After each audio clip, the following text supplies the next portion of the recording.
Les Paul versus SG. Which one is your favorite, and why did you pick both?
What's up, everyone? I'm Jack Fossett. Welcome to the channel and welcome to this shootout between the two undeniable pillars of the history of Gibson guitars, the Gibson Les Paul versus the Gibson SG. This shootout is brought to you by Sweetwater. This is a sponsored video, and the items of sponsorship in this video are the Gibson Les Paul Standard 50s, as well as, kind of a sneaky thing, I'm also using the Walrus Audio Canvas Power 15 pedal power supply, which we're going to talk about in a few minutes.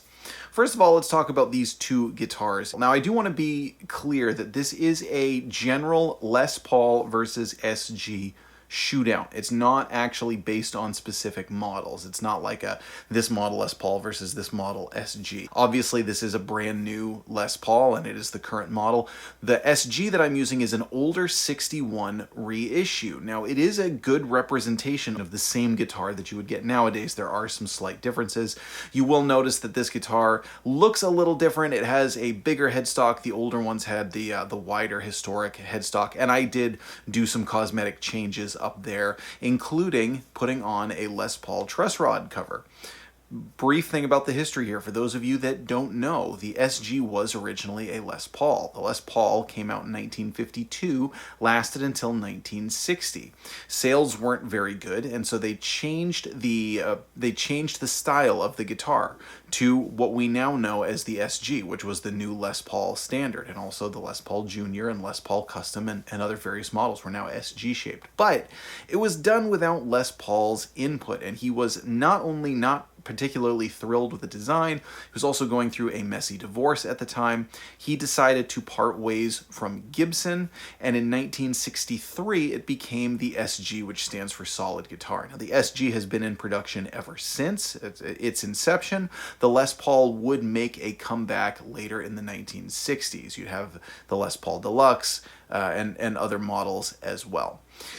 The interesting thing about these two guitars is they're remarkably similar. You know, they really can cover a lot of the same sonic territory, and yet when you put them back to back, they are tonally quite different. The thing that really stands out to me is that the Les Paul is smoother and thicker, the SG is edgier, and I want to dare say twangier.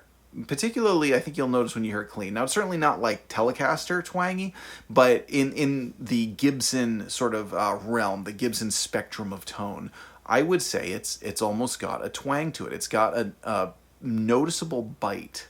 Now, obviously, there's a massive difference in production style of these guitars. As we just talked about, one of the things that Gibson wanted to do when they switched styles was to lower the cost. So the SG in particular doesn't have the maple top. It's a lot easier to produce, therefore it's also less expensive.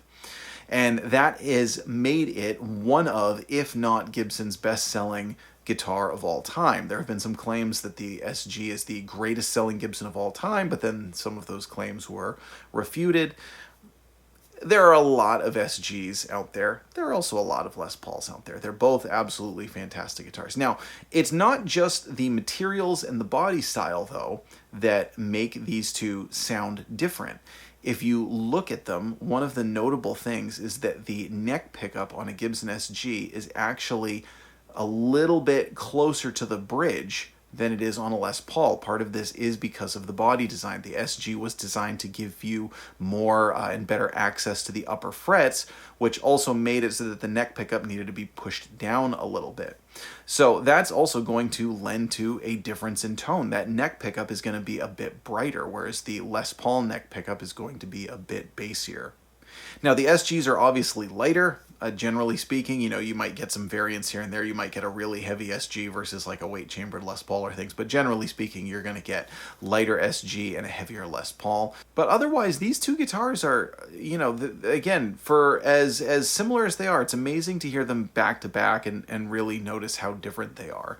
I do love both. I think they both suit different applications. Again, even though they're so similar, I would be more apt to use an SG in a bigger band setting because that little extra bit of bite might help you cut through when there's more instrumentation going on around you. A Les Paul kind of filling in more sonic space might not cut quite as well. Obviously, some of this is going to depend on pickups and things like that, but as a general rule, that would be the way I would go about it. I would tend to favor a Les Paul in a smaller band and an SG in a bigger band. But let's be honest, both really sound great for either. Now, as I mentioned, this is a sponsored review. A little bit about this specific Les Paul in that realm. This is the 50s standard. It has this beautiful fat 50s neck. It has the vintage style tulip head tuners. This one has burst bucker pickups. It's got an ABR1 bridge. It just sounds and plays beautifully. Gibson is really putting out some high quality guitars, and I'm thrilled to have this and to be doing this collaborative review with Sweetwater. If you're interested in any of the gear in this video, do your shopping through the links below. That supports this whole affiliate program. It helps me bring you videos like this that I otherwise might not be able to do. If you shop through those links, I get some commission, Sweetwater gets a sale, you get cool gear, costs nothing extra to you, so it benefits everyone if you're in the market for some cool gear. Also, it works off of anything that you buy through that link. You don't have to actually buy the stuff from the video. If you shop through that link and go to something else, whether you go to a $10 pack of strings or that Murphy Lab Gibson that you've been thinking about. I've been thinking about it too. Let's talk about the Walrus Power 15. This is from their Canvas series. Now, if you follow my channel, you know I also put together custom pedal boards tailored towards my different amplifiers. And this one's great because not only does it have the 15 power supplies, but it actually has a few variable power inputs, outputs, I should say. So you have two outputs that can go from 9 to 12 to 18 volts. Now the 12 volt one in there is really special. I love the way that they did this. The 12 volt there one is really special because, like, how many of you have gotten a power supply where it's like, it's got 10 outputs, but one of them is 12 volts. So really you've got like 9 inputs because, I mean, yeah, there are 12 volt pedals out there, but they're certainly not as many. I've had more than a few pedal power supplies that I've used where I'm just like, yeah, but I really only have 9 because I just don't have an awful lot of 12 volt pedals. So that's really cool that it gives you the variable outputs. It's very, very clean power. They're isolated. It's also long, sleek, and light. So it's very easy to mount onto a pedal board. They're 500 milliamp outputs, so you've got all the power that you need, and this can also be daisy chained with other Canvas power supplies. It does what it does, and it does what it does very, very well.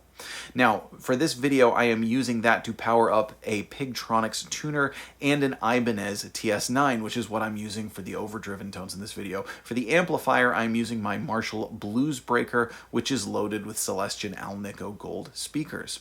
Now, you've just heard these guitars in a big jam, and what we're going to do now is do a pickup by pickup comparison, neck, middle, and bridge, both clean and overdriven, so that you can really hear back to back exactly how these two guitars sound in the the same licks and everything.